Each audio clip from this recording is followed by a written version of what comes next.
रहती थी। उसका नाम कमला था। उसका पति गांव में आलू पराठा बेचा करता था। फिर एक दिन उसकी किसी कारण मौत हो जाती है और कमला अकेली पड़ जाती है। उसके पति ने जितने भी पैसे जोड़े थे वो सब अब खत्म हो जाते हैं।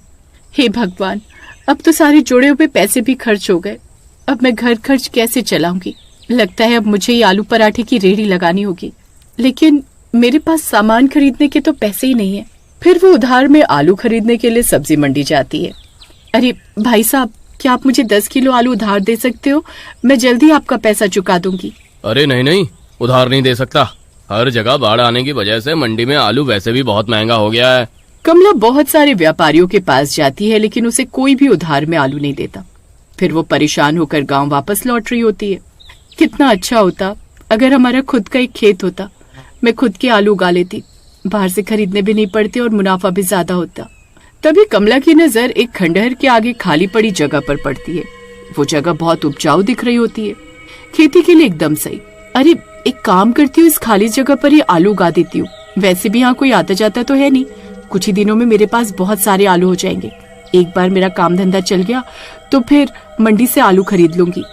फिर यही सोचकर कमला उस खाली जगह के लालच में आकर वही आलू की खेती करने लगती है। लेकिन उसे ये नहीं पता था कि जिस जमीन पर वो आलू उगा रही है वो जगह श्रापित है।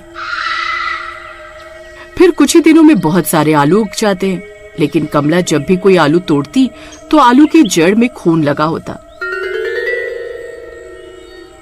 अरे ये खून कैसा है? जब भी कमला कोई आलू तोड़ती तो उसकी जड़ से खून आने लगता।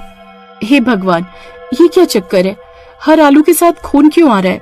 अरे छोड़ो, कोई बात नहीं, इन्हें अच्छे से पानी से धो दूंगी, किसी को क्या ही पता चलने वाला है। फिर कमला खेत के सारे आलू तोड़कर अपने घर ले आती है और उन्हें पानी से धो लेती है। फिर अगले दिन से वो आलू पराठे की रेहड़ी लगाना शुरू कर देती है। आलू पराठा खा लो, 5 रुपए में 2 आलू पराठा, आओ आओ जल्दी आओ, सबसे सस्ता यही पाओ। इतना सस्ता आलू पराठा देखकर उसकी दुकान के आगे लाइन लग जाती है। अरे वाह वाह, आज तो मजा ही आ गया, इतने सारे लोग, वाह वाह वाह। फिर आसपास की रेहड़ी वाले सोच में पड़ जाते हैं कि ये इतना सस्ता आलू पराठा कैसे बेच रही है। पहले ही दिन कमला की बहुत अच्छी कमाई होती है, लेकिन उसे क्या पता था कि उसके आलू पराठे की वजह से पूरा गांव तबाह होने वाला था। फिर आधी रात होते ही अरे बहुत दर्द हो रहा है। अरे क्या हुआ जी? अरे यार, 5 रुपए के 2 आलू के पराठे खा लिए, तब से पेट में बहुत दर्द हो रहा है। तभी सुरेश के शरीर का तापमान बहुत बढ़ जाता है और उसका चेहरा लाल हो जाता है। तभी उसके दांत और नाखून लंबे होने लगते हैं। अरे नहीं, ये क्या हो रहा है? तभी सुरेश डरावनी डरावनी आवाजें निकालने लगता है।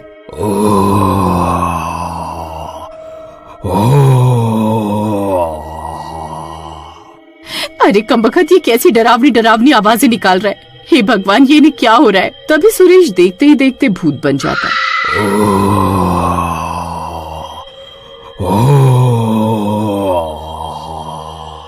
उसकी पत्नी की हालत खराब हो जाती है।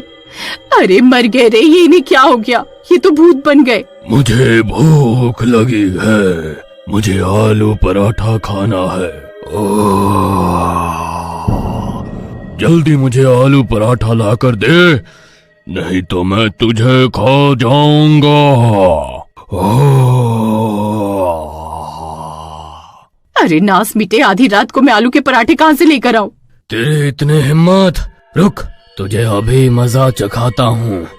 तुझे खाकर अपनी भूख मिटाऊंगा। अरे भागो रे, अपनी जान बचाकर भागो। ये नास मिटा तो मुझे खाने की बात कर रहा है।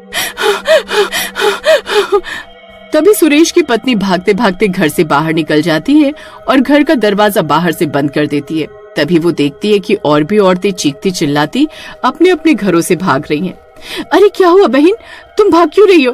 अरे बहन, पता नहीं अचानक से मेरे पति को क्या हुआ, उन पर किसी भूत का साया हो गया और वो मुझे खाने को दौड़ पड़े। मैं बहुत मुश्किल से अपनी जान बचाकर भागी हूँ। पता नहीं जब से आलू पराठा खाकर आए हैं तभी से बेकी बेकी बातें कर रहे हैं। तभी वहाँ और भी औरतें आती हैं। उन सब के पति भी पराठा खाने के बाद भूत बन चुके थे। खोल दरवाजा, मुझे भूख लगी है। खोल दरवाजा, खोलो दरवाजा, खोलो। मुझे आलू पराठा खाना है।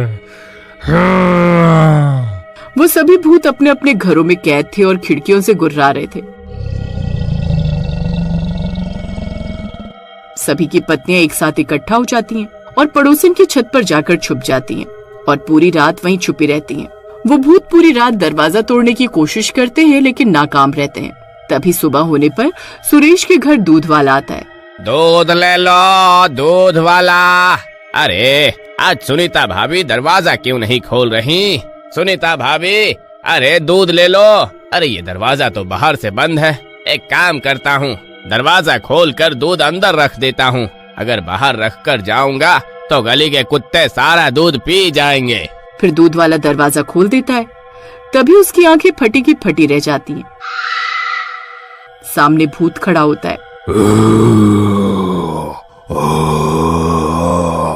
अरे मर गए रे। अरे अरे ये क्या चीज है भाई? अरे भूत जी, मैं तो दूध देने आया था। अरे मुझे माफ कर दो। फिर दूध वाला दूध के कनस्तर वहीं फेंककर वहां से उल्टे पैर भागने लगता है। अरे मर गए रे। अरे ये भूत कहाँ से आ गया?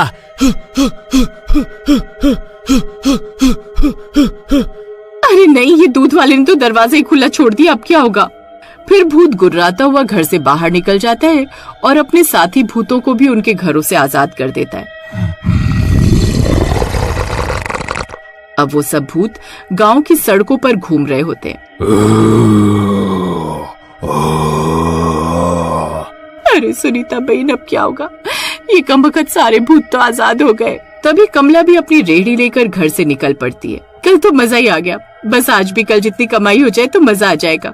फिर कुछ देर में कमला भी अपनी जगह पहुंच जाती है और रेहड़ी लगाकर ग्राहकों को आवाज देने लगती है। आओ आओ, आलू पराठा खाओ, 5 रुपए के दो, इतना सस्ता और कहीं नहीं मिलेगा, जल्दी आओ और जल्दी पाओ। तभी वो सारे भूत कमला की रेहड़ी के पास आ जाते हैं। उन्हें देखकर कमला के होश उड़ जाते हैं। अरे मर गई रे, इतने सारे भूत कहाँ से आ गए? हाय, अब मैं क्या करूं? ओ कमला, जल्दी से आलू पराठा खिला, मैं कल रात से इसे खाने के लिए तड़प रहा हूँ।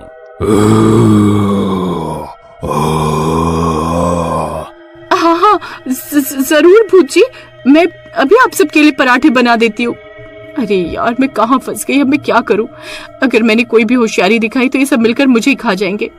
वहीं दूसरी तरफ सुरेश की पत्नी बाकी सब औरतों को लेकर जंगल में तांत्रिक के पास जाती है और उसे सारी बात बताती है। तांत्रिक अपनी शक्तियों से सब देख लेता है। ये सब उस कमला के लालच की वजह से हो रहा है।